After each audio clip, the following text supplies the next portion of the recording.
Hello, and welcome to Remember the Film, where we talk about movies and all the things that make them memorable. I'm Jeff Grizz-Ulrich, and with me are my co-hosts, Hugo and Josh. How are you guys doing today? Great.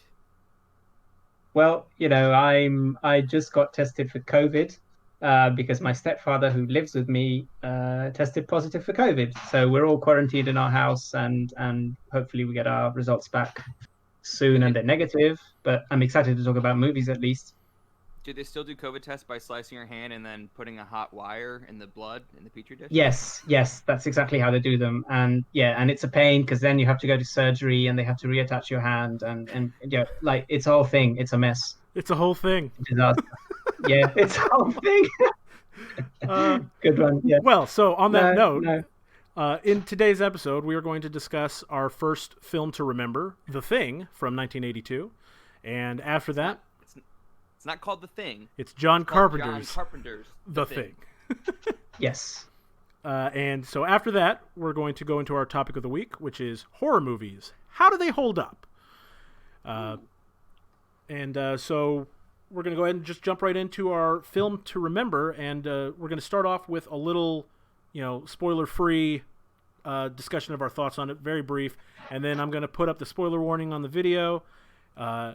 If you're an audio listener, then you just pause here and go watch the movie if you haven't watched it yet, which you should have because we told you about it last week, right? So, Yes. So okay, And because it's No great. excuses. and because it's great. Which Hugo, you go ahead and kick us off. What are your spoiler-free thoughts of John Carpenter's The Thing? So The Thing was a movie I had already seen, but I feel like at the time that I saw it, I really appreciated it and I loved it and I thought it was fantastic. But over the years, it had been a while since I haven't seen it, and I sort of forgot why I thought it was so great. Because when you think about it, just from a plot point of view, it's a relatively simple film.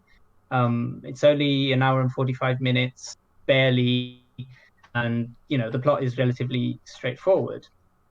But you forget how great the music is and how great the atmosphere is and how it really manages to get under your skin and make you feel paranoid, and it really puts you in the heads of these characters who are living in this situation and are feeling the paranoia of not being able to trust anyone. And it's a fantastic film. It's one of those great movies that everybody should watch, even if you don't like horror, you don't like body horror. It's a great science fiction concept. I would recommend it to really anyone who likes films in general. Josh? What about you, Josh? What did you think? My take is this movie rules. Was it your first time? It was my first time, and it's fantastic. Like you said, Hugo, it's very lean. There's not an ounce of fat on this movie, which I always appreciate. I like movies where, every second matters and pushes the movie towards the conclusion. And I think the setup is genius. Just characters being isolated in a place and being unable to leave, and then being trapped in this place with this thing, for lack of a better word, and not being able to trust anybody they're with. That's just a great setup, and it really goes places that you're hoping it goes, and it goes places that surprise you. And as the last half hour approaches, I had no idea what was going to happen next and how they were going to get out of this, or if they were going to get out of this. And just really atmospheric and really enjoyable and really well made and great execution of a great concept. Yeah, I agree. I agree. Yeah, I agree completely. The movie is fantastic. I'm not a huge horror fan traditionally, but this is so much more than just a horror movie that I think that there's something to be, enjoyed for anyone who enjoys just suspense at all. It is well executed in that regard.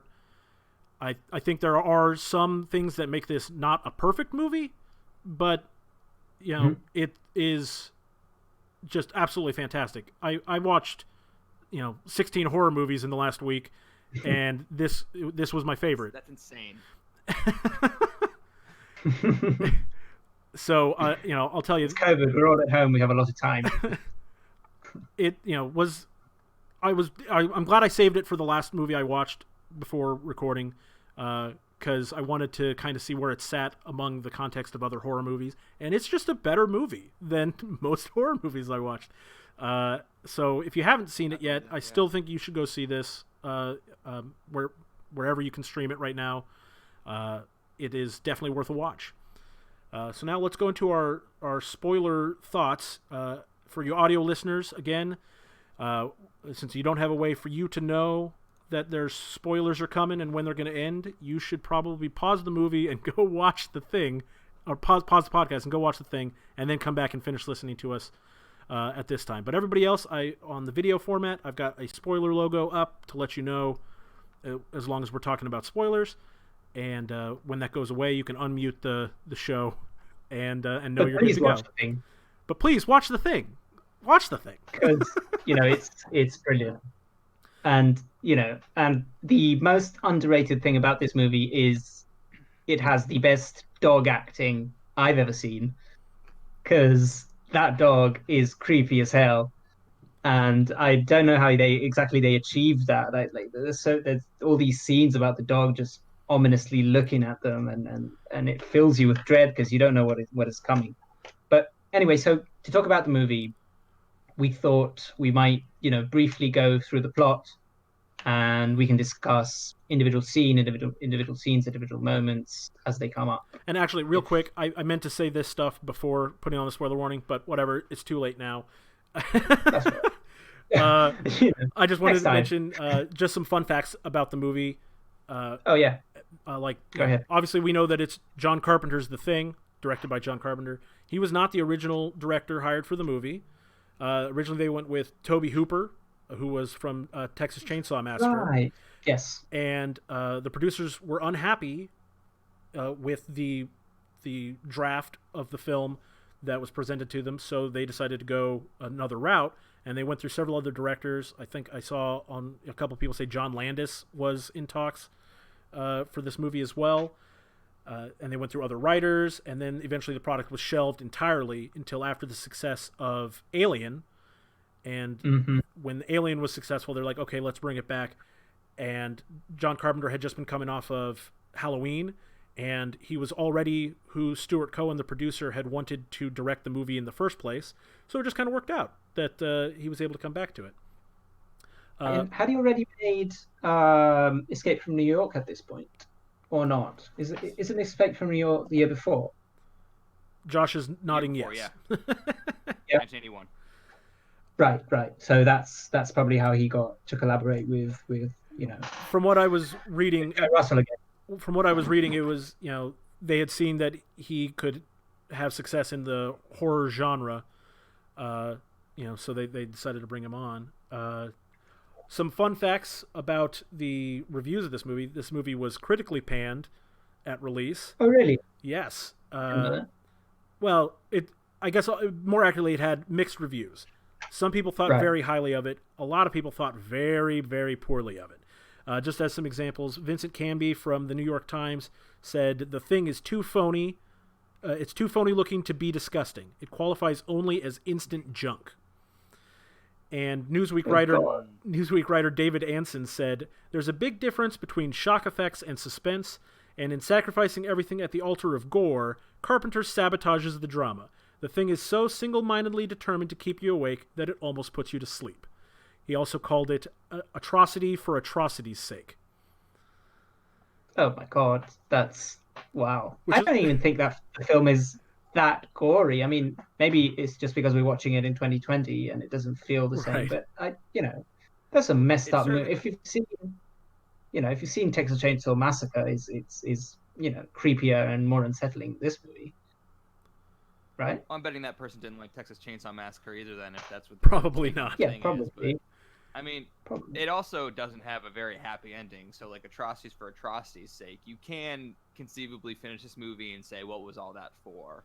I kind of get that read. Roger Ebert, 2.5 stars. Yeah. That guy. Oh no. So it has a 57 Metascore, which is well, okay. not great. But to be fair, Metacritic doesn't do a great job with older movies because That's they true. sometimes don't manage to collect as much reviews, as many reviews as you'd want. And I think Rotten Tomatoes is a little better for that, but I don't think it's that has the highest Rotten Tomatoes either, considering it's is widely considered a horror and sci-fi classic. It doesn't really have the reviews that some other movies of this genre. I don't know. Let's say the Terminator. The Terminator has 100% on Rotten Tomatoes, and it's sort of in that same league of classic horror sci-fi For movies. sure. But I think this film at the time probably it was difficult for audiences and critics to absorb it because it is violent. There is a lot of body horror, but I think it's so heightened that it doesn't really feel as violent as other movies that maybe have less body horror, less violence, but where the violence is more realistic, and so it's a little more affecting, at least to me personally. And I also don't think it sacrifices the drama at all. The film is all about suspense. Completely agree The with you, Hugo. the actual violent scenes don't even last that long. They usually little spurts. There's one scene you see the thing explode out of the head of one of the characters, but it ends after half a minute or a minute. They don't go on too long. It's not gore porn or anything like that.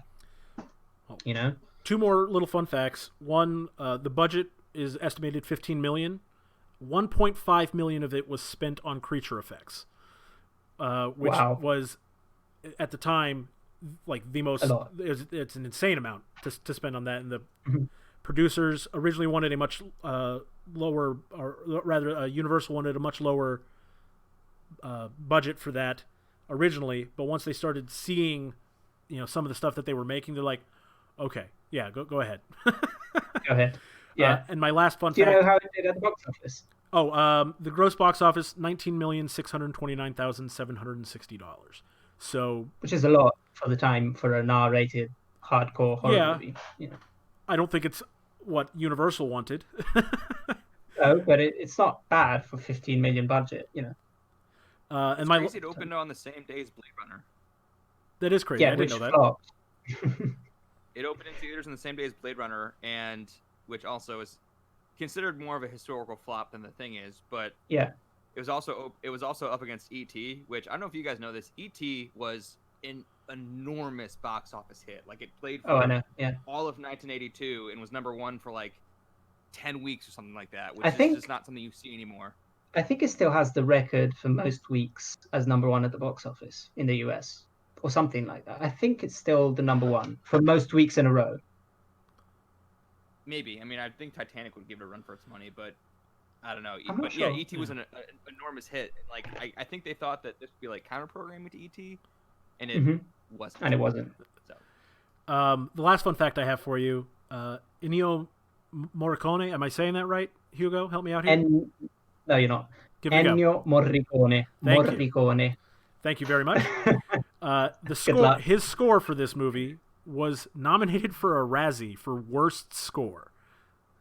Wow. What? How? And How does then- that happen? Even more interestingly, there was unused music from the thing that he later used in The Hateful Eight, which won him I knew that. the Oscar. And and if you've seen the Hateful Eight, the comparisons to the thing are almost uncanny. Wow. They've used Morricone's Yeah. scores. It's the same type of situations. They even have the picket lines to get to another section of the area of the snowy area where they're stuck. Kurt Russell is in it. There's so many similarities. A lot of gore. It's an obvious inspiration for that movie. And the endings really mirror each other a lot. Yes, Not to spoil absolutely. The Hateful Eight, but the ending mirrors Yeah. the thing. Wow, I hadn't thought of that. Wow. Yeah, It's I had just remarkable. because I was reading about Morricone and stuff, but yeah, it's weird how similar the movies are. How about But anyway, Yeah, go ahead. Go in with the plot. I would go. Hugo. Yeah, let's go through the plot just quickly. The movie opens with this really odd scene. If you don't know what the movie is, it's really an unsettling scene because you see this dog running in the snow, and this chopper is just trying to get to this dog, and they're firing on it, and they're throwing grenades at it. And of course, we later find out that the dog was this. Oh, go ahead, Josh. I was just gonna say that I've dabbled in the world of screenwriting and I've taken some classes, and I've been told repeatedly by many people that audiences will tolerate a lot of bad things happening to people, but they will not tolerate any bad things happening to dogs. So if you're opening your Yes, movie, as you just alluded to, Hugo, by having people shoot at dogs and throw grenades at dogs, that's wild, and you it better do is. something with that. Yeah, and they do. Oh my God. But it puts you in the mood right away because you have no idea what's going on. You just see this dog running, and then the dog reaches this base that you know nothing about, and some Americans run out, and then the chopper lands, and then this guy who speaks a foreign language that you don't know starts shouting at them, and you don't know what's happening, and then he shoots at the dog, misses, and then one of the Americans shoots him in the head, and so the guy dies. And and if you know what's going on, you know that this guy is from another base in Antarctica. Oh, the film is set in Antarctica, and basically the guy was following this dog because this dog turns out to be this creepy alien from outer space that can replicate living things from our world, and it plans basically to take over and make. But we don't really know exactly what it plans. It's never clear in the movie if, and I'd like to ask you guys this: do you think the thing is sentient in the sense that it wants to take over the world in a way, or do you think it's just acting on instinct? Because there's also an argument to be made, I think, that the film is about this sort of creature that is just trying to survive in a way, in the only way that it knows. Yeah, Sorry. well, I think it's kind of both. I mean, like, yes, it's an instinct to for this organism to just spread to as many things and places as it can, but it also like clearly uses some kind of strategy in order to do that. Like, it is like trying to deceive these people in order to absorb them and spread further. I mean, I think it's just like it's in its DNA, it's just supposed to spread and grow. It's a cancer. It's a Yeah, world destroyer. It probably goes from planet to planet and just takes over all life on that planet. I'm thinking about, I don't know if you guys have seen the James Gunn's directorial debut is called Slither. I haven't. No, There's a creature, the villain in that is a creature that's similar. It just goes from planet to planet and just kills everything takes on it over. and uses all its resources. Yeah, so I'm assuming that's kind of what this thing's MO is. Hmm. What do you think, Chris? I You don't think know. it's I just trying to survive, or I think ultimately it doesn't matter. Uh, right? Yeah. the I'm inclined to believe that it has an intent because uh, Oh, definitely. It's definitely intelligent so because I'm more on it the comes side that from a it's trying to spaceship. take over, and Hmm. you know but I think its drive for takeover isn't like in a typical alien movie where the aliens are invading with the express purpose of killing the humans and taking over the planet. I think the thing it's pretty clear it didn't intend to end up on this planet, but now that Right. it's here, it's got to make its own place here, and so it's more about Yes. that. Because also basically during the movie, and obviously we've all seen it, but what happens is at some point the main characters go to this Norwegian base on their chopper, and they find out that the Norwegians had done this huge excavation where there was a spaceship, which has a really really classic space saucer design, and they find out that the Norwegians uncovered something in this spaceship, but they don't really know what this thing that they found was. But they find the whole base destroyed. They found some burned bodies, and they found what they find that they decide to bring back to their base is this really messed up and disfigured human cadaver, but it doesn't even look human. Like it's human, but it's Multiple it's humans all kind of melded into one Yes, being thing. it's different parts, and its head it has been separated, and this is the first And big practical makeup effect that we see. I'm showing a we picture of later it on the learn that video this right thing, now. and we later learn that this thing is the thing they find is like the thing or like a version of the thing, and it must have been killed mid transformation because what this being does, it absorbs other beings and then can take their shape. And I guess it theoretically like has their memories too, because it can like it I think it so acts because as it the people. adapts. Right. It So it what they manages bring to back from actually, the yeah. what they bring back from the Norwegian base is just like the thing mid transformation. That's why there's like two human heads that are all mangled and disgusting looking. Yes. And so what happens is it turns out that dog wasn't a dog. And that's why I say this film has such great dog acting, because you see the dog walking around the base and it looks at the people, because they do an autopsy on this disfigured monster that they found, and the dog looks at them, and he walks around in a creepy way. And then when they put them in the cage with the other dogs, we see that this dog sort of transform, and its skin comes off, and we see the mouth of the dog come out, and there's this sort of demogorgon type opening of a mouth, and these weird Tentacles and The tentacles come tentacles out, and it starts taking over the other dogs, but and spraying basically, and something on one of them. spraying, yeah, some weird whatever. I If felt is it so bad for that acid? dog. Oh yes, yes, the poor dogs that had to go through that. But and it's these incredible practical effects, and it turns into this weird, bizarre monster. and then You know, one of the doctors on the base is played by Wilford Brimley.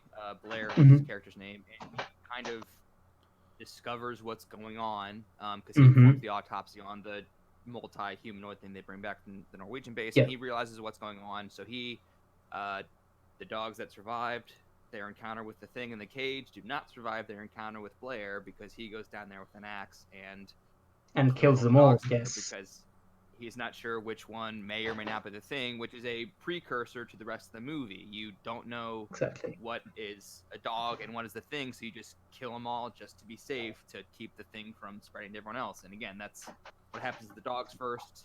At the end of Act 1 is what happens to the humans for the rest of the movie. And that's Yes, also the scene with the dogs is where we first when the dog is transformed. That's when we first start having to have suspicion of other human characters. yes, The because we instantly suspect the guy who loves the dogs. I can't Clark, remember his name. Clark was it? Clark, maybe. Because okay, one of the big flaws of this movie, and I think we were talking about this before we started recording, is that the characters themselves are sometimes not as memorable as they should be. There's a lot of characters because a lot of them have to die for the story to work, and so they sort of blend in with each other, don't really have character, and There's you forget their basically names. only four characters that I think are actually memorable, and that's Yes, McCready, Childs, yeah, Blair, and then I'm even forgetting the name of the last guy I think is memorable, but he's the captain, the with the gun, the one that was who had access to the blood. You know who I'm talking about? oh, Cooper. Sure, I've already Cooper, forgotten You his remember name. something like I that. remember the the character. white haired guy? Yeah, yeah. Well, Yeah, yeah, the guy who shoots the Norwegian at the beginning of the movie. yes, Yeah. him. I can't remember the character's name. But I like the character. Otherwise, everybody else Mhm. is very plug and play. You can put anyone in that spot. Gary.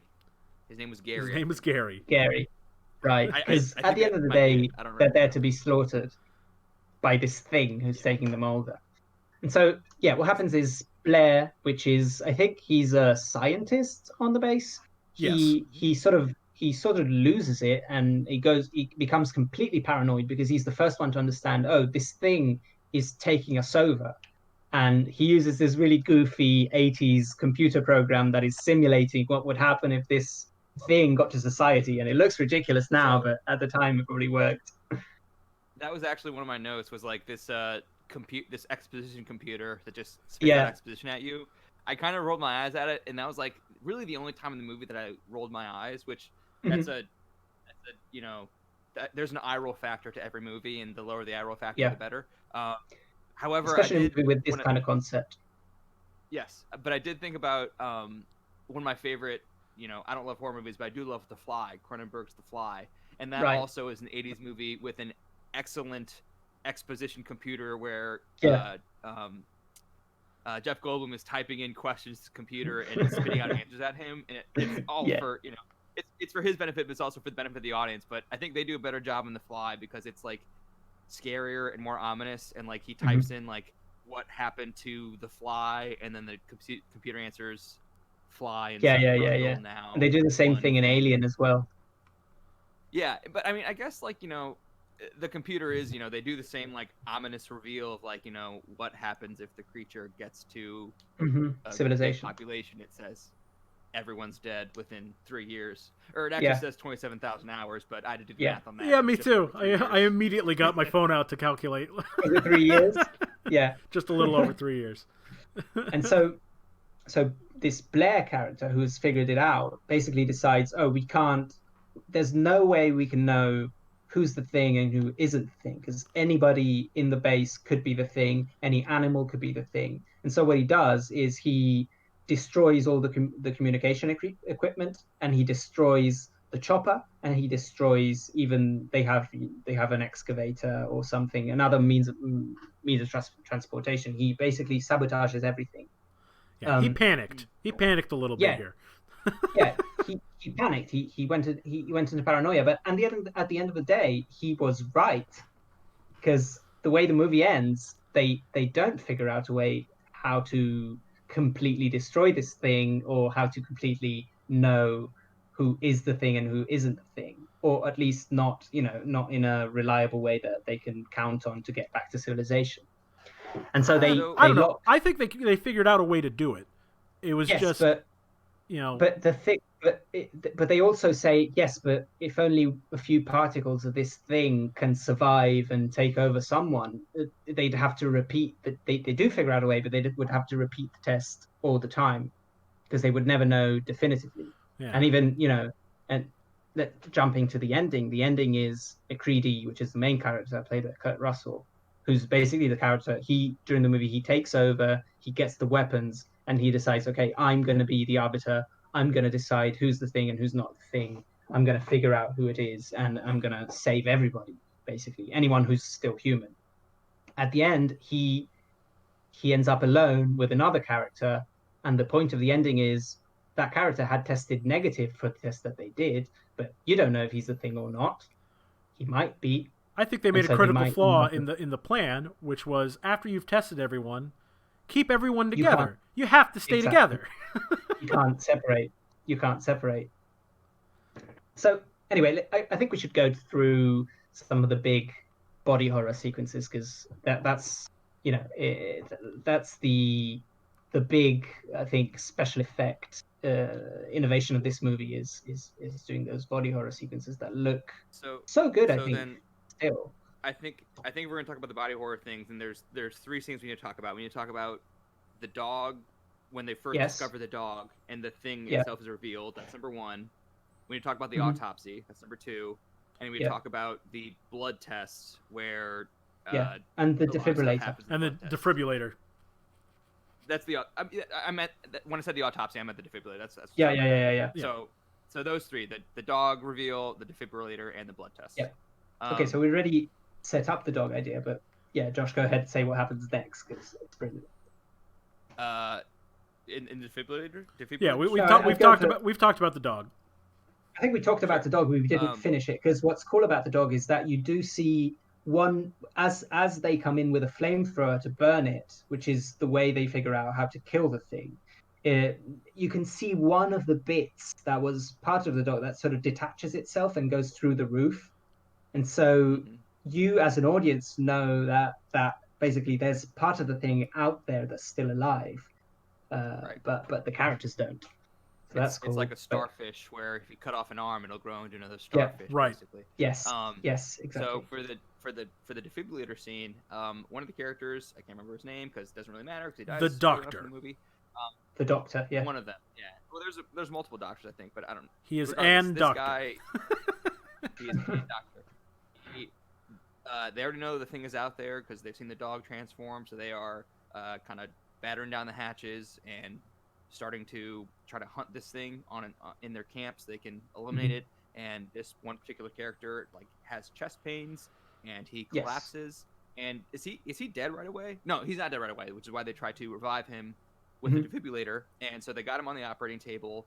And this scene actually reminded me a lot of Alien, because again, he's on the operating table like the amazing iconic scene in Alien, and the doctor's going to revive him with defibrillator paddles.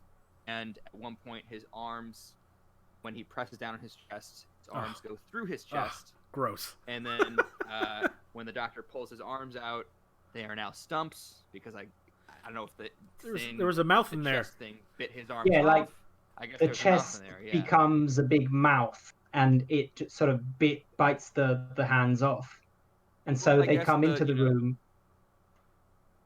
I guess the benefit of being a shapeshifter is you can put your mouth wherever you want it. So if a guy keeps pressing on this thing's chest, just move his mouth to the chest and then bite the guy's arms off. Yes, exactly. That was a rough scene. That was rough scene for our doctor. Yeah. Yeah. That was hard to watch. So the dog reveal is mostly in shadow, and not only is it in shadow, but it's like it's shot via flashlight because like all the men looking at it have flashlights. There's like a really cool like it's dark and they can kind of it's 1982, so the special effects are what they are, but they can kind of hide the scenes a little bit with the dog reveal and less so with the defibrillator scene. So I thought the dog reveal was like actually pretty scary, and like I didn't mind that it looked like this movie was made 40 years ago. And I think the body horror scenes get progressively worse in terms of like how they look in 2020. Like dog scene number 1, defibrillator scene number 2, and then the blood scene later is like it's scary, but it's also in broad, it's more well lit, so like it looks not great 40 years ago. But I do think even in there are parts, even the well lit scenes, there are parts that still look great and parts that don't. So for example, I do agree that the mouth is a bit goofy, but the effect of the arms being bit off, like when you see the doctor, you basically see the doctor pull out his arms and he screams, and you don't see the hands. I think that's a pretty good effect. And I also really like what happens next. I think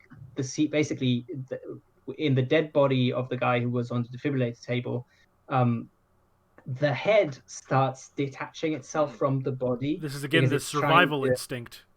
Yeah, it's the survival instinct of the thing. It's trying to escape because it knows it's been detected, and so they come in and they burn the body. But the head sort of detaches itself and it's upside down and it sort of becomes a weird, creepy spider crab thing. And first, escape. When it latches on, it like shoots its tongue out and latches onto a chair to pull itself away. Yes. I was like, that is really gross. That is so gross. Yeah. And I think that part looks pretty good. I think that it does. I've got a picture of it up right now on the screen. It looks it looks gross, and it didn't look cheap either. No. I mean, it does look a little dated, but that's a little unavoidable for a movie this old. But it looks pretty good. It reminded me of the face hugger in Alien. In Aliens, the way it like just creepy crawls around and. You're really stressed out when you can't tell where it goes. You get really stressed out because you're afraid it's going to jump out of you and get your characters. I thought it was going to get away, but me too. But they notice it finally as it's on its way out the door, and they turn around and finish the job with the flamethrower. But that's when McCready gets the idea to do the blood test that we talked about earlier. That it has a survival instinct, and if they put a hot piece of metal into, or in this case a wire, into a petri dish full of the blood, if it's the thing's blood, it'll try to run away. And that brings us into that cool sequence, which brings us to the last transformation when they discover that, I believe it was Palmer, was a thing, and the guy's strapped to the chair next to him, freaking out. I was right there with him, like, let him out, untie them. And I think this scene is really good at adding to the paranoia because they're all standing around. Basically, McCready has taken over. He's the only one who has a gun and he has the flamethrower, and he decides, I'm going to do the test, and you're going to just sit down and I'm going to tie you up. and some of them don't want to be tied up. And one of the guys who we might have suspected could have been the thing, because he's the one who took care of the dogs in the beginning, basically reacts against MacReady and says, "Oh, you're not going to tie me up," and so MacReady shoots him, and the guy dies, and we kind of think that he was the thing, but then they do the test on his blood, and it turns out he wasn't the thing. He was just a human. So MacReady killed a person. And Childs calls him so a murderer. paranoid. Childs calls him a murderer. Calls him a murderer. I disagree with Childs on that, because the guy did have a scalpel in his hand and was trying to attack him. Absolutely. But still, it adds to this sense of dread that you feel, that you as an audience member don't know who could or couldn't be the thing. And you think, okay, definitely Blair, the guy who they locked into the room, he was the one who was sane. He was the one, he went a little over the top, but he was the one who understood that, okay, this thing can't get to civilization, and we have to stop it. And so he did what he did. He destroyed the comms equipment, etc. And they locked him away. So he's definitely not the thing. And it turns out he was the thing in the end. So the film also always plays with your expectations, and I think. And you never, and with Blair, you never have any idea when it occurred. So exactly, you don't have any way to know. Like we assume it was after he had made the discovery that they need to destroy everything, because otherwise, why would he have destroyed everything to keep them there? Exactly. But then, at some point after that, he was definitely taken over. Yeah. And so I didn't think about this. I didn't think about this as we were watching it, but as we were talking about it later, I did. When MacReady and Knowles and I guess Gary are the last three survivors, and they're looking for Blair because he escapes from where they had locked him in the shed. They're underground looking for him, and they comment that Blair had taken the leftover parts from the exploded helicopter and had used them to build a new ship down below. And at the time, it had not yet been revealed that Blair was the thing, but in hindsight, of course he is, because why would Blair know how to recover helicopter parts and make a ship when the thing might know how to do that because he came here on an alien craft? Which also makes you wonder, okay, but maybe he destroyed the helicopter because he wanted to take the parts in the first place. How do we know that he even wanted the helicopter? You don't know, and it's unsettling not to know. The only person that you're sure throughout the movie is MacReady. And MacReady does actually say at one point, the thing doesn't care if it makes it out of here. It just wants to make sure we don't, Yes. And he says, the thing can survive being frozen. So if we all die, then the thing can just freeze and sleep until the rescue team comes, and then he can continue. So maybe Blair was the thing when he destroyed the helicopter, because then he's keeping his food there basically in the form of humans. And you say that we're never suspicious of MacReady, but we definitely are, or we're supposed to be. Yeah, because they show us MacReady's jacket in the snow, and so you're under the assumption that MacReady's the main character, so he's probably good, but they put that in there just enough that you have a hair of doubt about MacReady, so that it makes the other characters' doubt of MacReady much more believable. Because, for them, that's true. They see the jacket in the snow. Because even in the scene where before they do the test, they had left him outside because they thought they'd seen the jacket and they found the jacket torn apart. So they thought, oh shit, he's definitely the thing, and so we have to leave him outside, not let him back in.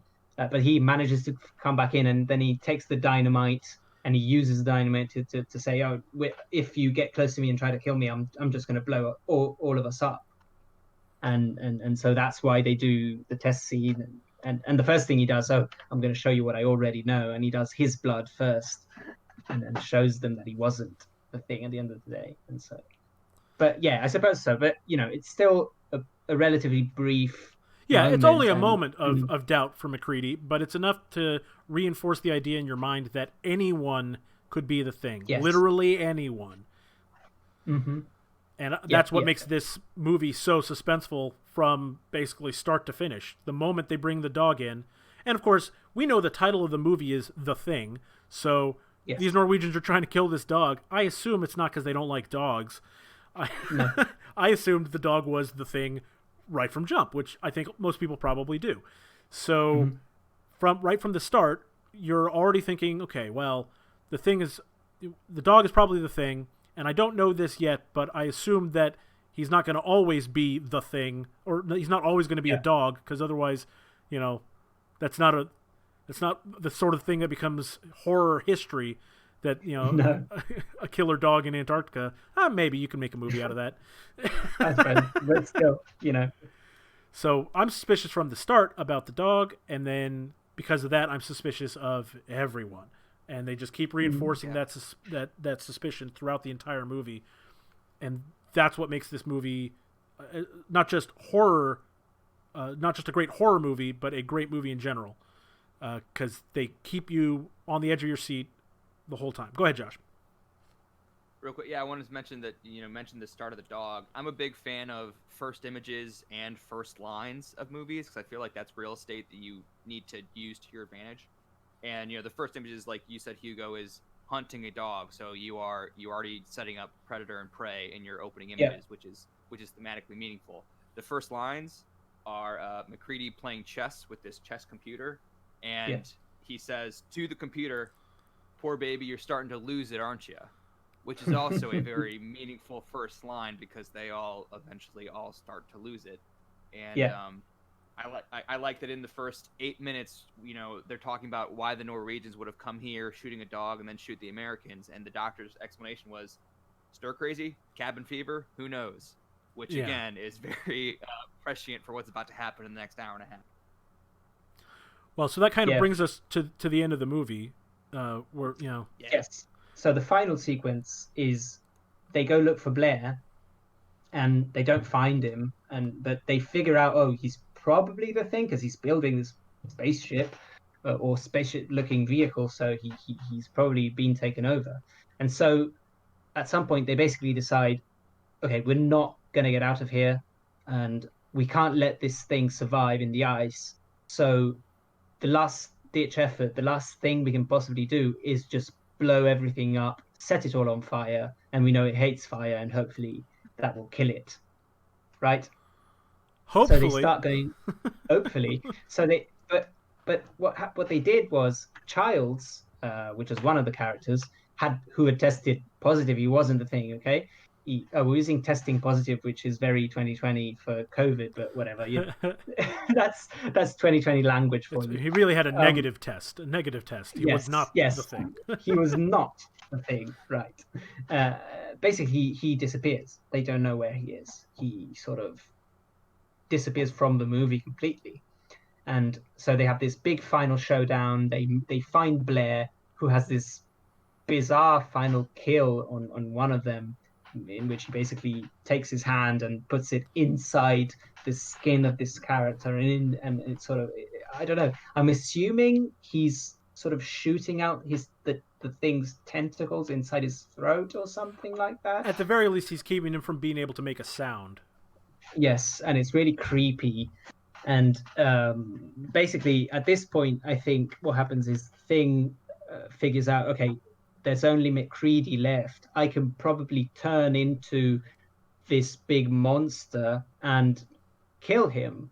But MacReady has dynamite in his hands, and he decides, okay, basically he says, never mind. The only thing I can do is blow this thing up. And so it turns into this huge monster, and it does this horrible sound at him, and he's like, oh, yeah, fuck you too, and he throws the dynamite and it blows up the whole base. Yes. So the base is gone, and you think, right, the movie is over. He killed the thing. He's not going to make it because he's alone in the snow and he's just going to die there. But at least he managed to avoid this thing getting to civilization. But then Childs, who had disappeared, shows back up, and the final scene is just them sitting down in the snow and looking at each other, fully knowing that they can't be sure about one another. They don't know who could possibly be the thing. And so they just say, then what are we going to do now? And MacReady says as the final line, oh, I guess we'll just wait here for a little while and see what happens. And the movie goes into the great score by Ennio Morricone, and it just ends like that, and you've no idea what's going to happen next, basically. And I think it's a great ending, you know. I don't know how did you guys feel about the ending? That is one of the weak spots for me. Really? Yeah. I would have liked. I feel like they could have resolved it a little more clearly. I know, like, for some people, that's the point, is that you don't know, and it just continues that suspense all the way through the end of the movie, so that you don't ever actually get the closure. And for a lot of people, they really like that. For me, I can see the appeal of that, but I would have liked to have seen one final attempt to decipher who is the thing and who isn't. Right. I don't hate the ending. It's just not. It's not quite perfect for me. Right. Josh? I think that getting that final answer would be a betrayal of the movie's theme throughout, because it's built on the paranoia and the distrust and that anybody could be the thing, and so to give you a final definitive answer is not in keeping with that. Sure, so I completely understand pretty. Yeah, so I think it's and they do say, McCready does say before that he blows up the base, like, once they blow up the base, they're basically dooming themselves to death, because they're not going to be able to survive until the rescue team comes in like a few months, because it's going to be too cold. But the thing would survive, and so like he does say multiple times that he doesn't expect to survive. So like these two characters, if they are both human, they're not going to live anyway. Yeah. And so it's already a pretty dark ending, but the thing for me, that one of though, them may actually. Oh, sorry. Just on that, the thing about that for me, though, is that they both know that they need to keep the thing from, freezing itself again. So the fact that there are two of them alive, and whether they both believe that they are human or one of them is not human, then the human ones should be trying to eliminate the other one to be certain that they've killed it before it has a chance to freeze. And so that's why I think the ending is not quite there for me. But I think that's the point. Like, the point is, after the ending, that is going to happen. But you're never going to know. Exactly. But we don't get to know what the result. But we don't get to know. I think that is the point of we're going to wait here for a little while, because after a little while, something is going to happen. Child says, "What do we do now?" Yeah. And he's alluding to, well, do we kill each other, or do we just sit here and freeze to death? Kurt Russell says, "Let's wait here a little while." Yeah, like I said, I don't hate the ending. I don't hate the ending by any means. In fact, I do like it, and you guys, of course, are making exactly the right points about it, for what makes it a good ending. I just personally, I like getting answers to things, or at least having the ability to argue that you might know the answer. Like, give me something that hints that one of them may or may not be, so that when you walk out of the movie, everyone's saying, well, I think he was the thing because blah, blah, blah. But we don't get that. So even... I do think... What do you think? What is your theory? Do you think Childs is the thing? I definitely think McCready is not. I don't think either of them are the thing. I think they're both just going to die there. I think Childs is the thing because he disappears. Because they set it up that he disappears, one.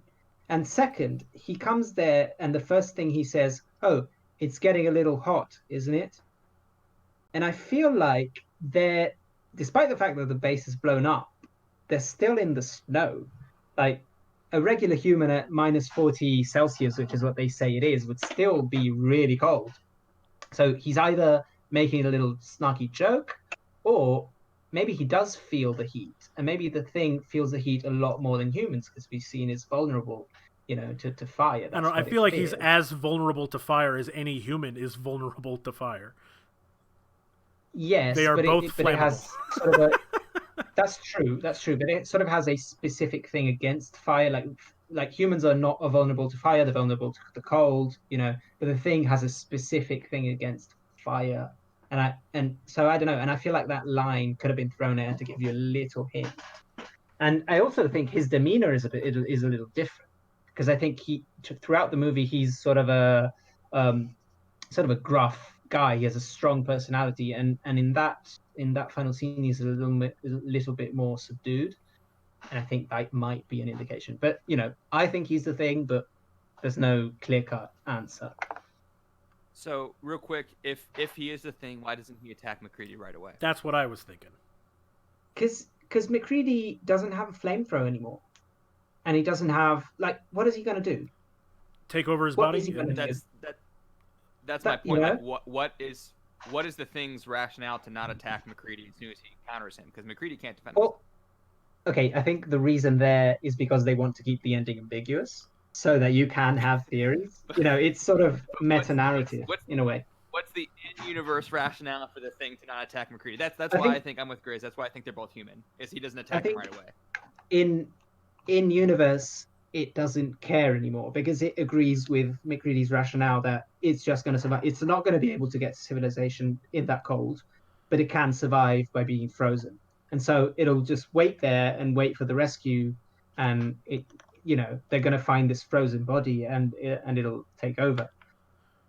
But that's just my theory, and I think what's cool about the ending is that we really will never know for sure. I wonder if there's any interviews where they sort of comment on whether he was or not.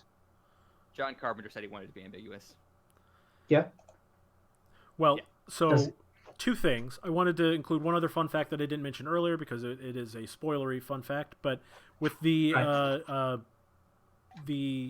Norwegian base that you see at the beginning of the movie, they actually filmed that after they blew up and destroyed the American base, and they just reused the American base as the Norwegian base. Right. To save on the budget, which I think is one of those fun little movie factoids. The other thing I wanted to say was that we should definitely play Among Us sometime. I don't know if Josh is familiar with that game, but it's basically The Thing, the game. Really? I haven't played it actually. You haven't played it yet either, Hugo? No. Yeah. No. It, No. You're all locked Just into haven't a facility, and you all have to go about doing your tasks. But one or two of you are actually imposters. And the imposter's goal is to kill everyone, and it's very fun. Yeah, yeah. So that's pretty close. That's The Thing. Right, and what we haven't mentioned, I don't know if we mentioned it yet, but with the films to remember, we want to make one big list in which every week we sort of rank what the best film is. It's completely random, it's completely arbitrary, but it's sort of a fun thing to remember what all the films were that we watched. We're going to rank every movie that we watch. Yeah, as we go. So The Thing is number one. The Thing is number one. And honestly, whatever we pick, it's going to be tough because we generally want to pick movies that we probably haven't seen or that at least two of us haven't seen. It's going to be tough to find a movie to beat The Thing anytime soon, honestly, because I love this I agree, movie. because this is really great. It's a high bar. Okay, well, so let's move into our topic of the show. I'm going to remove our spoiler warning and remove that logo. Okay, so our topic of the show is horror movies. How do they hold up? Well, yeah, I think. pretty well. So what prompted this discussion was that, as we said last week, none of us are really big horror fans. So to start, we kind of wanted to just talk a little bit about our relationship with horror movies and why we've felt that way. But that what got us talking was the question of why do people keep coming back to the same horror movies year after year for decades? And is it because horror movies hold up better than the other genres? But to kick it off, I'll just start with a little bit about, my personal history with horror movies. I have a very active imagination when I'm dreaming. So for me, horror movies have never been that scary to me, like while I'm watching the movie. I'm a very logical person, and I will find, logical reasons why that's impossible, and this would never happen, and, ways to justify why I should not be scared of this horror movie. So the genre didn't really appeal to me in general because of that. But when I go to sleep, in my dreams, I lose the option to have control of, the rationale. And so then I end up having really vivid nightmares, really, really horrible nightmares based on whatever horror movie I'd watched. So growing up, I did not watch a lot of horror movies, and that's carried on into adulthood. Occasionally friends would say, oh, we really want to watch this. Let's watch this movie. And so I would. And so like one of the first movies I saw that was a horror movie was Signs. Yes. M. Night Shyamalan. M. Night Shyamalan. Fantastic. And I rewatched that this week as one of the 16 movies I watched, and I was significantly less scared this time. The first time I was absolutely terrified, and oh, this is horror movies. It's a good thing I don't watch these because they're terrifying. I mean, when the alien walks from behind that like bush in Brazil remains one of the scariest things I've ever seen in my life. Yes. But so like movies like that, I also saw Darkness Falls, which I don't even think among horror movies is a well-liked horror movie, but it's about like the Tooth Fairy, but the Tooth Fairy kills you. Oh, Terrifying. that sounds horrible. And it was very terrifying. So, so like I didn't have a good positive relationship with horror because of that. But in my efforts to become more well-rounded in terms of movies, as an adult, I started watching things like The Shining, Silence of the Lambs, which I personally don't even consider a horror movie at all. But for whatever reason, it has that designation. But I started watching more scary movies like that as I've gotten older, and so this week I kind of pushed myself. I was like, okay, I'm going to watch a whole bunch of classics that I should have watched a long time ago, and to form an actual well-rounded opinion of horror movies as a genre and the subgenres within that. But that's me. So, Hugo, what do you got? Well, okay, I'm in a similar camp, but not exactly because I have seen quite a few horror movies over the years. But I think what I'm more in my position is more that there are specific types of horror movies that I haven't seen, that I don't really have a craving for. I've never felt compelled to watch, and I think I gravitate more towards horror movies that are horror movies second, and are usually either another subgenre or have a clear idea that they want to get to through horror. Like if the point of the movie is just to be scary, I will either be too scared to watch it and be really unsettled and feel like it was just a waste of my time because I felt terrible the whole time, uh, which is what I felt watching films like the original Japanese Ring, which is something that I watched once and I wish I didn't. And I don't know, even a film like Paranormal Activity, where nothing happens, but to me that film is the scariest thing I've ever seen because I saw it at 15 years old, and I was still like, okay, I can't walk around my house at night because what if something moves and I'm just gonna freak out, you know? But so I like movies that are, either auteur cinema that uses horror, or I don't know if they're, this is a thriller that has horror elements. This is a sci-fi film like The Thing that has horror elements, and those are the ones that I'm more interested in. I So, definitely like the more psychological thriller type ones and yes. science fiction ones, which also tend to be thrillers as well. Like I watched Yeah. Alien years ago, and and while Aliens is less a horror movie than Alien was, even Alien I was just so drawn into it because it's Mhm. so much more than horror. Yeah. What about you, Josh? I don't like gore and I don't like jump scares. That kind of eliminates a It's a good big swath chunk. of the genre right away. Yeah. Yes.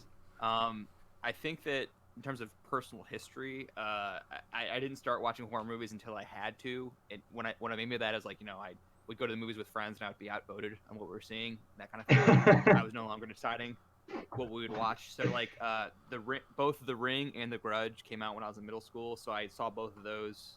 Oh, God. 7th, 8th grade, whatever. Yeah. Which and I think watching both of those, I'm like, okay, this isn't something that I really particularly enjoy, so I'm gonna Mhm. not out when it's up to me.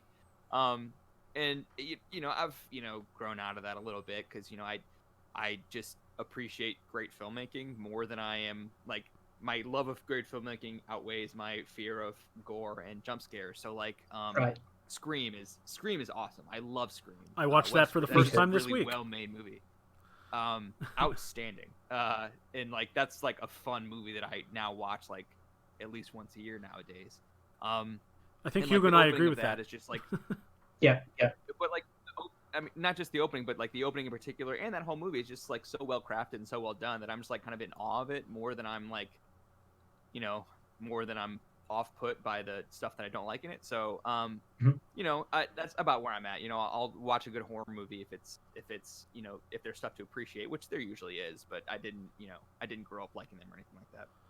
Yeah, with Scream, Yes. just on that note, I'm really glad that I watched, because I started off the week by watching, the first 3 big slasher movies that I could think of: Halloween, Nightmare on Elm Street, and Friday the 13th. And I thought Halloween was pretty good. I actually really enjoyed Nightmare on Elm Street for what it's supposed to be. I enjoyed it in the sense that I did not enjoy it. It made me very uncomfortable. I was very scared, and because I think Freddy Krueger is a much more threatening. Like I said, I worry about my dreams when I watch horror movies. Yeah. So watching a movie where you really need to worry Yeah. about your dreams, that really hit me. Friday the 13th is a bad movie. No. And the whole franchise is pretty much, the whole franchise of Friday the 13th and Halloween to a lesser extent, because the first movie is a classic for a reason. But the whole franchise is exactly what I don't like about horror. It's the same tropes, it's jump scares, it's, stupid teenagers who have sex and get killed. That's the type of thing that I'm just not drawn to as much. I'll tell you, you know? Friday the 13th, I disliked it so much that I will not watch any other movies in that franchise. Like, the other ones I might give a shot, at some other point, but I will never watch another Friday the 13th movie. I hated Friday the 13th. I thought it was very bad. I think that's a good transition point then. Just like, why do people keep watching these? Why Sure, do people, yes. the 3 you just mentioned, Halloween, Friday the 13th, and Nightmare on Elm Street, and Scream for that matter. Yeah. Yeah. Those are 30, almost 40 years old. Texas Chainsaw Massacre is almost 40 years old. Like, what is it about them, do you think? I have a few ideas myself. But what do you guys? Well, do you want to kick it off? Go ahead. What's your idea? Sure. Start us up. Well, number one, they keep making them. Like Friday the 13th. Like Friday the 13th came out early 80s. I want to say, right? Yes. No, it was. 81, I think it was Oh no, Friday the first one was 78? 78. I'll look it up. 78. There you go. So I just looked it So, up. 78. late 70s was the first Friday the 13th. They were still making direct sequels to that movie when I was like in middle school and high school. So the fact that like it was still in the cultural consciousness 25 years later, despite the first one coming out long before I was born. So that's number one. Mhm. Number two is, not to be overly simplistic, but Halloween is a thing. Like, Yeah. people are looking Yes. for a reason to watch movies every year around a certain time of year. But not only that, but also like it's a really easy costume to be Mike Yeah. Myers or Jason Voorhees or Freddy Krueger. And that's actually the biggest thing I think is why they last, is the iconography. Like, horror movies, more than other things, like there's just the iconic images that just stay in the cultural consciousness, whether it be the hockey mask or the William Shatner mask with the hair or the Yes. striped sweater with the claw thing and Yeah. the hat. Like, those things are just so instantly iconic and recognizable. And not only do people dress up like that every year for Halloween, but just something about it stays with you. And not just those old ones. Like, someone smarter than me pointed this out about the Jordan Peele's first 2 movies. There's something like, think about the poster for Us before Us came out, and just the red jumpsuits and the brown leather fingerless glove and the golden scissors. Like, that's just like an iconic image right off the bat before Yes. you know what it means or what the movie's about. And just for his ability to come up with an iconic image like that, just again, the gloved hand with the golden scissors and the red jumpsuit, that's just very iconic. Yeah, And these just movies have iconic staying imagery. power. They have staying power, like Yes. Get Out. I haven't seen that I did see that a few like a year and a half ago, I guess.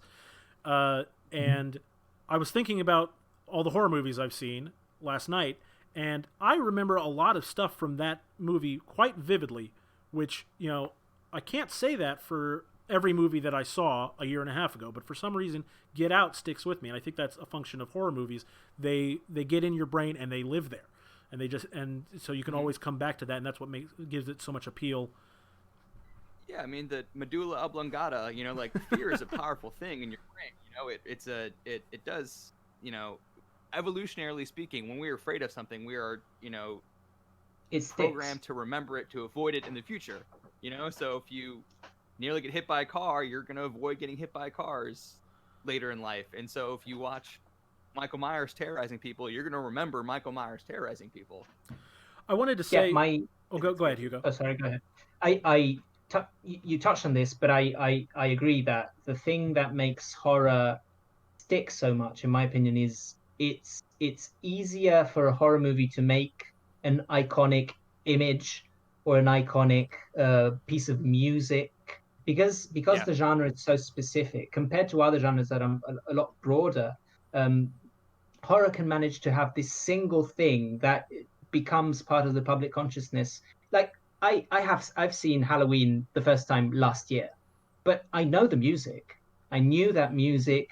I know the iconic Michael Myers mask. Nightmare on Elm Street. I saw it this week the first time, but I know Freddy Krueger. I, I've never It's seen either of incredible those how movies. yeah, it's incredible how they manage to create these images that stick with you even if you don't know them.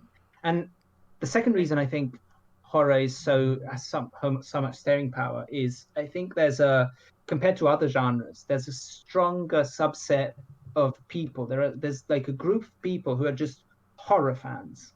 They might not even care about movies all that much. They're just horror fans. They love horror books. They watch horror movies, horror TV shows, horror comic books. You know what I mean? Compared to other genres, like, yes, you can be a sci-fi fan, but it's very rare that somebody is only into sci-fi. I would say generally people who like sci-fi, yes, you might like sci-fi more, but you still like movies as a whole. Well, I yeah. think what's really strong about horror is you get people who are just like, I love horror movies. I just watch horror movies. I look for any horror movie that comes out, good, bad, I don't care. I'll go watch it. Right. I think you're onto something there. I think you're definitely onto something there because there is something visceral about, more than any other genre. You're kind of guaranteed a few things in any horror movie, Mhm. and so the level of commitment is probably lower. Like you need to be less convinced to go see a horror movie than you would to go see a comedy, for example. Yeah. It's less. What's scary, I think, is less subjective to some extent. Mhm. Like there is just something visceral about it that, comedy is super subjective. Horror is less so. Someone jumping out and scaring you is going to affect everyone the same way to some extent. So that actually brings me to what my theory on it is that horror movies, the reason that they hold up so well compared to other genres is because the purpose of the movie isn't really about anything that you see on the screen necessarily. Like, I mean, obviously the imagery is important, but it's about the feeling it generates more than it is about the actual physical appearance. So, like, even if a movie doesn't hold up graphically, like it just doesn't have good CG, as long as you still derive some fear from that scene in that movie, it has the potential to stay with you longer. And I think that because fear is something that we can all relate to, it makes it so that as long as the movie generates that, it works, and it's something you can go back to over and over again if that's what you're looking for, is to get a little fear in your life. And the other thing, Hugo kind of touched on it earlier, the music is so iconic in a lot of these horror movies. Yes. And I think that's another thing that makes people, go back to it, especially like when you get to the Halloween season. People start talking, in their friend groups and on social media about, their favorite horror movies. The moment someone says Halloween, you start hearing the theme in your head. The moment, Yes. The same can be said for Friday the 13th, for that matter, as well, even though the movie is bad. But yeah, I think that those things make it. That's another thing. The movie may be bad, but horror fans have seen it. And when a new movie in the Friday the 13th franchise is going to come out, even if it's bad, horror fans are probably going to go see it. And I think that doesn't really happen with other genres. You don't Not often. go see a movie just because it's sci-fi, or just because it's a thriller, or just because it's a comedy. We do for Star Wars. That's a specific. Okay, That's a franchise. Yeah. Well, Yeah, it's a franchise thing, and that's kind of the thing. Franchise. A lot of these horror true. things are franchises. Yeah, but you still get your really crappy, low-budget horror movies that everybody universally says are terrible. But they're put out in February and they cost, let's say, $10 million, and they're guaranteed to make their money back and make that $30-40 million, because they can bank on that hardcore group of horror fans who's just going to go watch whatever. you know? Yeah, I mean, there's a reason that there's a streaming service called Shudder that's Yeah. dedicated. It's a streaming service only for horror movies. You couldn't Right. really do that for any other genre. I feel like. No, you absolutely couldn't, because there's not enough. There's not enough. I don't think there's enough people who would be interested in it. I think the only other genre that you could say has such a broad range is drama, but drama is so generic that doesn't really, it's Yeah. not even necessarily a single specific genre. And so I think I kind of wanted that's one of to the main reasons. touch on, as far as horror holding up, does it kind of matter what subgenre in horror that it falls under that enables it to hold up? Or, like slasher films, they're usually not about a lot of CG. They don't really need a lot of, special editing, as long as they've got the blood and the guts and, and that stuff.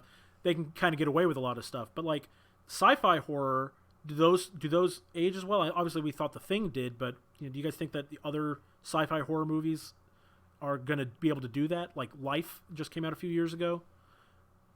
I think that sci-fi horror movies are typically more reliant on special effects than non-sci-fi horror movies, and like production design and that kind of thing. So I feel like with the sci-fi horror movie, you are inclined to kind of are forced to show more stuff than something like Jaws, where you don't really have to show. They didn't have to show anything; it was still scary. So like I think Jaws is going to hold up, not showing stuff. It's going to hold up more than something like The Thing, where they do kind of have to have creature feature, special effects, and that kind of stuff. But I think with The Thing, because of they did so much of it practically. In fact, they did basically all of it practically.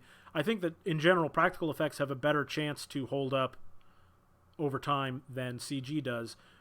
We'll get to a point where maybe CG is so lifelike that it won't matter if you watch it 40, 50 years from now. It'll still look good. But especially with early CG stuff, some like movies from the 90s and early 2000s, they already don't hold up. I mean, there's exceptions. There's exceptions. Yeah. Yes, but there's also a thing with old school practical effects in sci-fi horror that even when they don't hold up completely in terms of how scary they are, there's still a charm to them. Yep. I still think, like, I don't know, the special effects in something like The Exorcist obviously don't hold up. They look, if you're just looking at them as special effects and trying to feel immersed and trying to find some realism in those scenes, they don't hold up. They look obviously fake. But at the same time, there's a charm to the idea that they had to build all that and make it, and they had to do the vomit, and they had to, that it's something that you wouldn't see today. And so it makes it almost timeless in a way. Josh? I just got to say, unrelated to anything else, I got to hop off because today's my wife's birthday, and happy birthday, Katie. Oh, wow. Yeah. So I need you guys to to land this plane without me and finish up the episode without me. Would you do me a favor and leave your camera running so that I don't have to adjust the framing for the cameras? I can leave my camera running. Yes. Otherwise, I'll kill my mic. All right. But, thanks, Josh. Well, see you next week. I mean, we're gonna.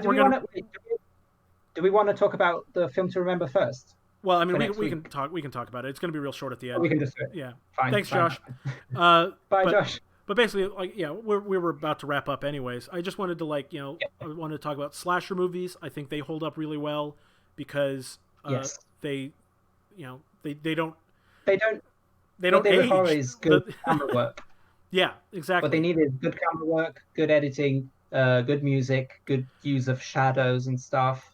But they only need, you only need a knife and some fake blood, and it'll be timeless in a way. I think the gore and body horror stuff that has the greatest potential to not hold up, because I think that the more over the top they go with it, the more evident it is how real it is, and so especially with more fake looking things that you would have seen from older movies. And I think it's fair to say that in body horror and gore, the movies that people do go back and watch time and time again are usually the ones that are so good that even if the effects don't hold up, it doesn't really matter. Yeah. Such as The Thing. We said some of the effects don't hold up, but the movie is so good that you don't really care. Mm-hmm. I was also going to say like monster movies. You know, I think that fans of monster movies don't necessarily love monster movies because they are afraid of the monsters in the movies. I think a lot of times they just really like cool looking monsters, and so it doesn't really matter that you know, they look a little cheap. I still love old Godzilla movies because I love Godzilla. Yeah. So Yeah. But then I was also going to say That's different because, you know, you could make an argument that a lot of monster movies aren't even exactly horror. right, yeah. You know, So not all of them are. Godzilla is not necessarily a horror movie. It's a kaiju movie. It's sort of a True. different genre, But like but Frankenstein again, from it holds up because 1931. it has that charm. Oh yeah, Frankenstein, like that movie is very old. So like even the practical effects are old in Frankenstein. But you know, it's just such a classic story from literature in general, but also in terms of movies. Everybody has seen the clip. You know, it's alive. You know, everybody has seen that, and whether they've seen the movie or not, you've seen that clip. And I think because of that, you know, monster movies, you know, especially older ones, hold up just in general because they have such cultural staying power that whether or not you've even sought out to see the movie, you're aware of it. And so when the opportunity does come up to watch it, it's very easy to make the decision to go, oh yeah, I'll watch Frankenstein from 1931. I have never seen it before, but you know, everyone else seems to have seen it. Frankenstein. Yeah, and it's the same thing. It's the same thing that we said before. It's their ability to create an iconic character. Yeah. The iconic character makes the film hold up in a way that other movies from the 30s wouldn't, because Frankenstein is immediately something you can hold on to, and you have to watch this really old movie, but it's Frankenstein, so I already know the story. I already have a passing interest in it. Well, you know, maybe another film from the 30s that you don't know nothing about, and it's considered a classic, but you maybe might not be as interested in it because you just don't know what it's about.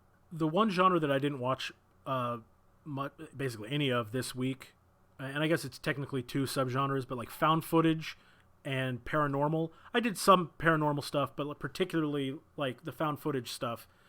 That's where I draw my line as well. Yeah. That's where I get really spooked. Like the films like Wreck and you know, even Paranormal Activity, which is one of the ones that I have seen, or the Blair Witch Project. Those are the one that I get really unsettled by. Well, I thought about watching Blair Witch Project this week, but I decided not tapped to. Out? I know. I just decided not to, and not because I was like scared of it. You know, though I'm sure I would have been, but rather I just don't want to see shaky cam. You know, right. And you don't like it. A lot of the found footage stuff is you know, handheld camera. Oh, I'm terrified, so the camera's shaking because I'm so terrified. Yeah, but that means I can't watch it. Right.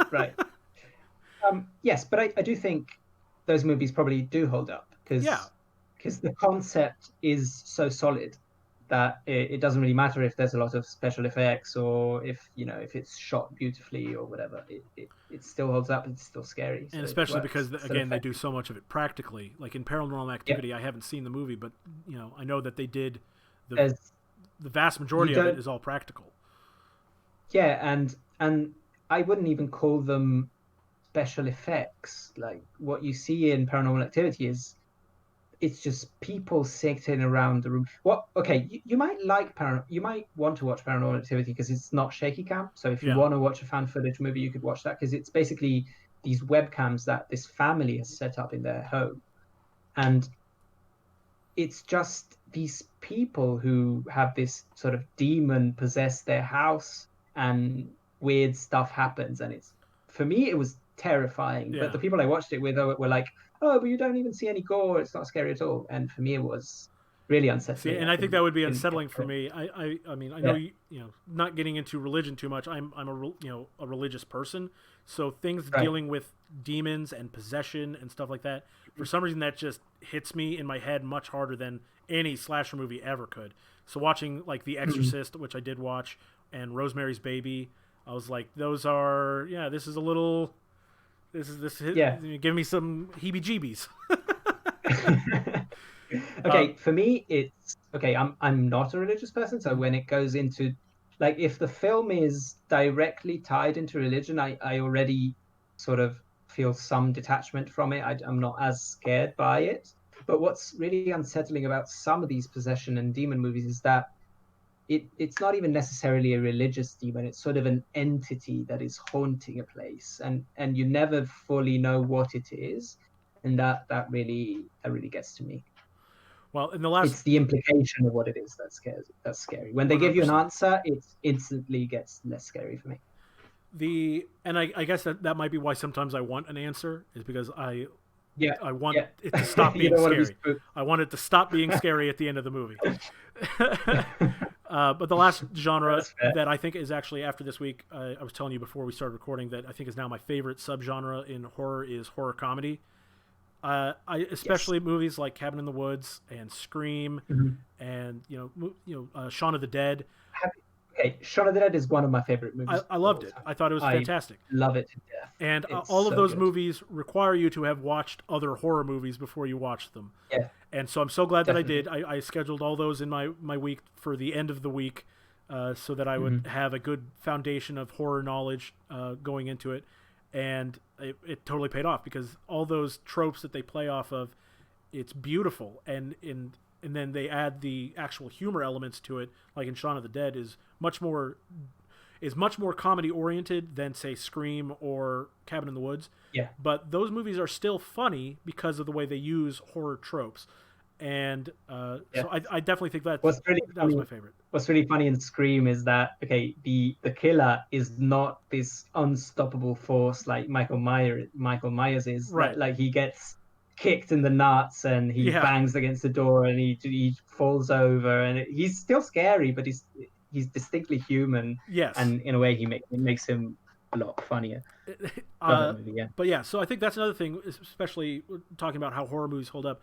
Horror comedy, as long as you have seen older horror movies before you see a horror comedy, then you're going to derive some extra enjoyment from that. So I think that particular Yes. subgenre holds up even better than the other horror movies, which already hold up really well. I think horror comedy holds up even better because Yep. of subverting expectations or building off of your expectations in such a way that makes And it extra in a enjoyable.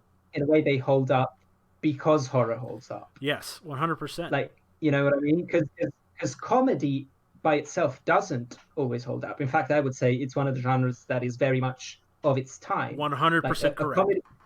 comedy from the 80s, it has 80s humor. So a 2000s kid might not enjoy it as much. Well, they may enjoy it, but it's not as directly tied into their comedic ideas and their idea of what's funny and what's not funny as a comedy from their time would be. But since it plays on the horror genre and the horror genre in itself holds up, then the comedy is timeless in a way. Well, so that's, how does horror hold up? The answer, Okay. really well. Yep. It holds up really, really, Really well. well. Really well. Oh, I'm sorry if you heard my dog yawn just now. Oh yes, I did. That was beautiful. He knows it's time to wrap up. Yeah. So next week, our film to remember is going to be Jackie Brown, a Quentin Tarantino movie. And Hugo, you wanted to say something about that, I think? Yes, we're watching Jackie Brown because the episode is going to be our personal ranking of the Quentin Tarantino films, and so we each of us is going to bring their own top 10, top 9, whatever. We'll discuss what we'll do with Kill Bill next week, but each of us will bring our list of Tarantino films ranked, and basically we'll add them up, average them all up, and decide what our definitive remember the film Tarantino ranking will be, and it'll be sort of a template for ranking episodes that we might do of a specific series, of a specific director, or basically anything that can be ranked. Yeah. We might do in the future. So that'll be basically the template for that. Hugo and I love ranking, so Yes. it's going to come up, pretty often. Probably. I'm excited, and Tarantino is my favorite director, so Yeah. I'm excited.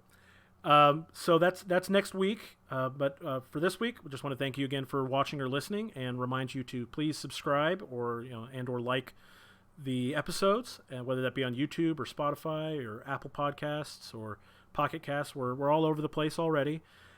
So please subscribe, and if you could tell your friends about us. We'd love to get some more people listening and participating with our film to remember, because we do think it's it's great to go back and look at some of these older movies, but we're also going to be touching on newer ones as well, and we'd like you all to come along for the ride. So that being said, thanks again, and we'll see you all next week.